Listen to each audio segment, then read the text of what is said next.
Hello, X Factory friends and family. This is Paul Sinclair and Old Man Billy. And we are here with another track walk video. I know it's been a while since you guys have heard from us, but we are back at the Ohio RC Factory for the biggest race to kick off 2019, the CRCRC Midwest Championship. It's not the CRCRC anymore, is it? It still is. Okay, all right. They're still using that. It is still, all right. Anyway, as always with our track walk videos, we're going to begin at the finish, but also the start. See what I did there? This is the start-finish line. It's kind of back in the left-hand corner away from the driver's stand, and not a whole lot to say, except that, for qualifying, you start, they call out your name, and you start, and then you climb this mountain in the back left corner. And this really isn't a difficult section of the track. It's just kind of an elevation change. You come up the mountain and then try not to jump off because you want to power down this mountain into a fairly high speed left-hand on power corner here. And the one feature here that is worth mentioning is that, of course, this on power left-hand corner leads into what's best described as a hump. Right. What would you call it, Billy? It's basically just a roller. It's a roller. It's a really gentle. broad roller. But it'll lift your car. But it does lift your car, and that's the important thing, is that your suspensions unload here.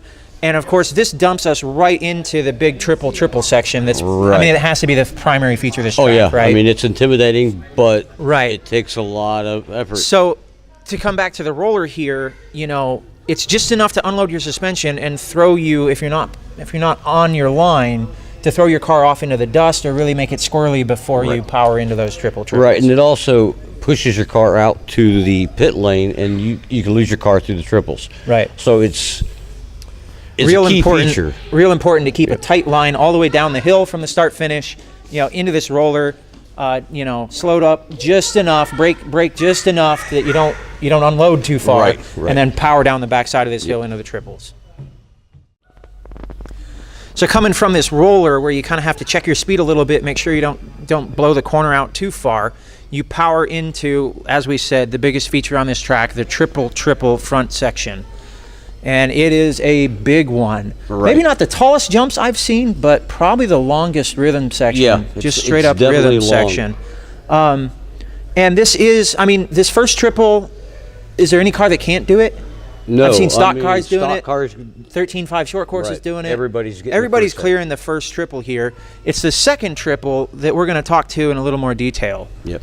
So, the first triple is actually about 25 foot long.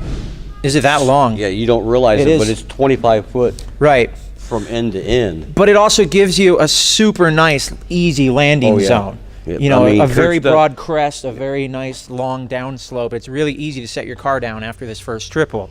Triple, easy. Yep. The second triple is where you really play the safe versus fast game, right? So the first day of practice, man, we were watching fast guys go through here, and they were wrecking, 25% of the time? Oh, yeah. 1 out of 4 laps? Yep, 1 out of 4 laps, they was dumping that car. It really seems to me that the fast guys have figured this section out, and that experience is coming through. Yep. I think they've learned where they need to downside the first set to get through the second set. So this first triple jump, fairly easy. Every class is able to do it as long as they get a good run off that hump in the previous corner. Right. But it's this second triple jump that's a good 30 foot? If the first one's 25 foot, this is longer. It's stretched out quite a bit longer. But notice the second jump here has a really nice crested downside, a really gentle slope. And so the safe line especially for the stock guys, but for the mod guys is where it really comes into play. Right. The safe line is just double single, right? Triple in, double single out, triple in, double single out. And how much would you say it costs you, though? I mean it's easy to do. Double single out, and double you can do that every lap. It's a safe. You might lose 2 to 3 tenths. I was going to guess half a second. Yep. But with that being said, is if you need to marshal. Right.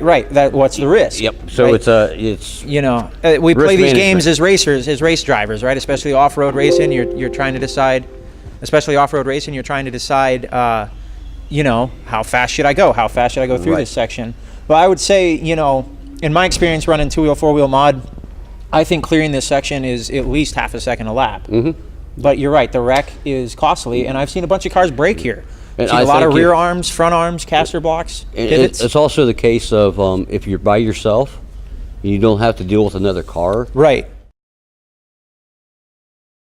It's this safer. this is such a long, and it's so high speed it doesn't feel long, but it's such a long rhythm section that like guys are doing a lot of pitching coming through here, a lot of correcting, you know, a lot of steering the car in the air to try to get down and still clear that second triple, you know, but how out of shape can you be and still make the jump? And the last third of it, I mean, does have a little bit of an arc to the left. So you're right. You want to pitch your car. Yeah, you're not straight in, so you want actually to have to get the car to rotate in midair. Absolutely, absolutely.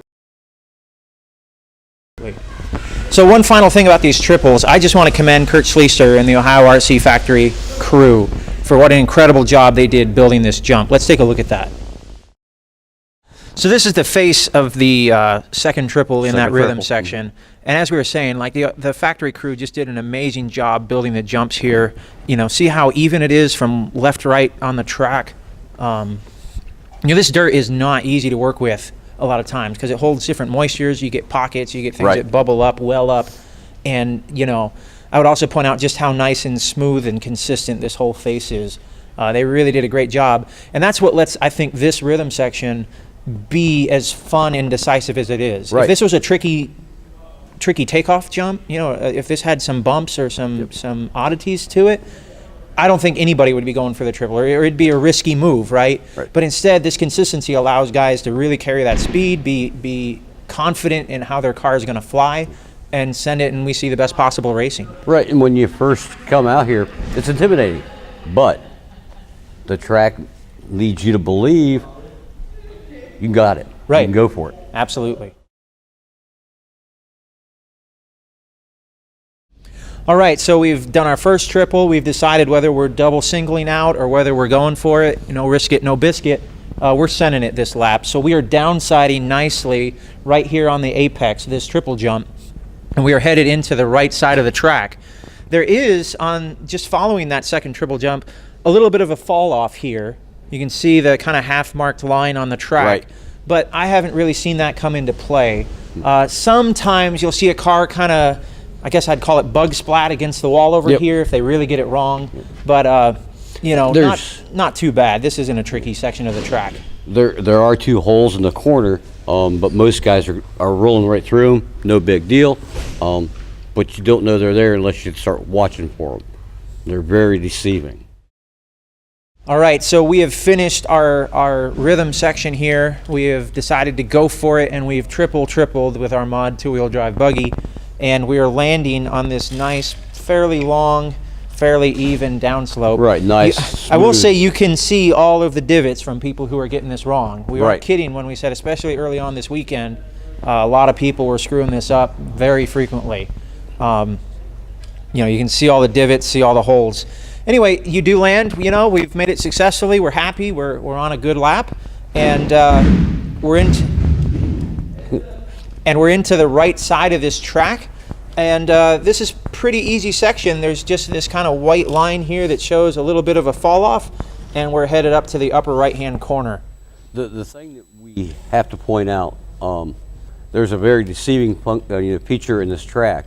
I don't know if it was purposely put in here, but there's a pretty good sized valley right against the tube. Right on the apex of that corner. Right, probably 3 inches in. So when you do your second triple, if you catch it just right, it'll want to push the car out, and you end up into the wall. Over the tube, the bug splat. We call that the bug splat after the, what was that, the 2014 Nationals down in Florida? So we've landed our triple. We've survived some funky little divots. We're on the right side of the track, and we're powering up into what I like to call the Goldilocks Corner. Why the Goldilocks Corner? Because you can't be too fast and you can't be too slow. This is very true. It is very easy. If you over jump this little step up here, as you can see, it is a very off camber corner. Right. Yeah, we're losing. If I jump up and land too far out, what happens, Billy? You're pushing, and you're going down the hill. Yeah, the pushing wrong all the direction. way to where? All the way down to the tube. All the way down to the tube. And of course, if I short it, then I have to do some kind of bunny hop, or you know, you can see the evidence of people who have shorted this Goldilocks hill before. The white paint didn't disappear for no reason. Right. So it's not a particularly hard section necessarily, but it is one of those things you got to get just right if you want the fastest lap around this track. Once we have our Goldilocks step up, we land on the off camber, and what happens then, Billy? Then we're going to power down quite a bit in elevation, 3 foot. 3 or 4 foot probably. And literally go hard braking into a super tight right, totally changing the direction of the car, staying down against the tube, because out here we're back into the dust and it's skatey, and you got a section coming up that you need to get the power down to. Right, and this is probably the tightest corner on the track, I'd say, right? I would say yes. Absolutely. It's full So lock, and this is probably one of the few corners where you're full brake. yeah, full brake, You know, full lock. getting the car to rotate around. Yep. Get around this corner and then power out as fast as we can. And that leads us to the next session, the bends. Yeah. So we have rotated our car around the tightest, slowest corner of the track, and we enter probably the other defining feature of this layout, and that is the broad, sweeping, on-power left-hand corner. You'll notice there is no straightaway on this layout, but rather this on-power left-hand corner is the straightaway. This is where the cars will start. This is where they will grid up. And when the tone goes off, everyone's turning left as fast as they can. Immediately following that, We come through the set of doubles, which we'll talk about later. But now we're into our right-hander. Lots of power management. Keep down against the tube. Stay on the line. Going into another one of Kurt's famous features. There's 3 rollers back to back. Loading the car, unloading the car, constantly managing the throttle, managing steering to get through this section as fast as you can without getting into either tube, because you're either loaded or unloaded. so these 3 kind of rollers are really becoming a feature of Kurt's MidWinter tracks. Right. And I actually talked to Kurt about these rollers earlier today, and he told me something interesting. He says that due to these poles that he's working around, he doesn't want the cars to be airborne. And so these rollers are a way to break up a flat track, to give the track some elevation and some rhythm to it without having the cars get airborne and having people tear off towers and arms on poles.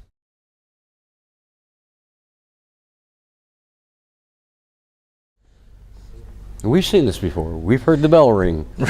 Right. I remember when the factory first opened, I rang the bell more than a few times. Yes, it's happened to all of us. So, let's go back to that double jump. Let's do that. All right, so we're going to take a step back and talk about this double jump that connects our 2 on-power corners. And I know that's a little disjointed, but this layout is just absolutely fascinating to me to monitor how you can manipulate the lines, how much different things it demands out of your car, whether it be on-power steering. Corner speed is of utmost importance on this layout, and then of course stability and jumping in the rhythm section that we saw in the front half. Anyway, we've finished this long kind of, the main feature of the track, or the second feature of the track, on power left-hander, and it dumps us into a fairly tight, kind of decreasing radius corner that then leads into a double jump to land into the right-hand on-power corner that Billy showed earlier. The thing about this double jump is that the track is actually heading kind of off towards that Yokomo sign. The jump is pointing towards the back right corner. But the fast line here, as you can see in this camera angle, is actually to cut across the jump, to jump sideways over the jump, Right. and land on that inside tube. And Billy, do you want to talk about your experience in 13.5 short course? Right. So put down probably one of my best runs in seating. It was awesome. But my problem was, and I never caught it till right after the run, I was literally going bottom to outside. I know I gave up a ton of time through here. So Didn't look at it until Paul pointed it out to me. Billy was coming into this left-hander, and then because of this kind of deceiving nature of the jump, he was overturning the left-hander and jumping straight out towards the back of the track and leaving himself a good 4 foot, 5 foot to the inside tube on that right-hand corner. And I think it's good for 4/10. Yeah, I was going to say 3/4 a second. Yeah. Absolutely. I mean, if it all comes together, it should be faster through our right-hander with Right. basically the risers. Right. So Billy mentioned these 3 on-power rollers, and we kind of gave you the history of how these have developed in the Ohio RC factory for the CRCRC Midwinter Championship. And what I think is really interesting about this particular layout is the multitude of lines you can take through here. You know, really depending on how tight you are on that right-hand corner, does that first roller throw you out towards the rhythm section, towards the right side of the track as we see it on our screen here? It's actually the left side as you drive, you know? And you know, if your cornering line throws you to the outside, that's actually okay, because you can really pivot on that second roller and make a straight shot here and really carry a lot of speed into this third one. Right. But if your line is able to hold tight, then you have to turn a little bit more between the second and third rollers, and maybe you're not carrying as much speed here, but you had more speed to begin with. Right. So it's kind of, you know, it's a really interesting racing feature. Right. Exactly. And it also benefits because if you're catching somebody through here, you can use it as a passing zone. Right. You can go low when they go high, you can go high when they go low, and really try to hit the other line. Correct. I mean, you can really hug the tube, or you can let the vehicles flow out and actually pick up quite a bit of speed. Mm-hmm. And then it's basically a race back into the start-finish line. There is a little rise right before the loop. Also a little bit of a chicane here, right? Yeah. Nothing's ever quite straight at the factory. Right. So once in a good again, way. You know, if you're on the outside, you lose the line.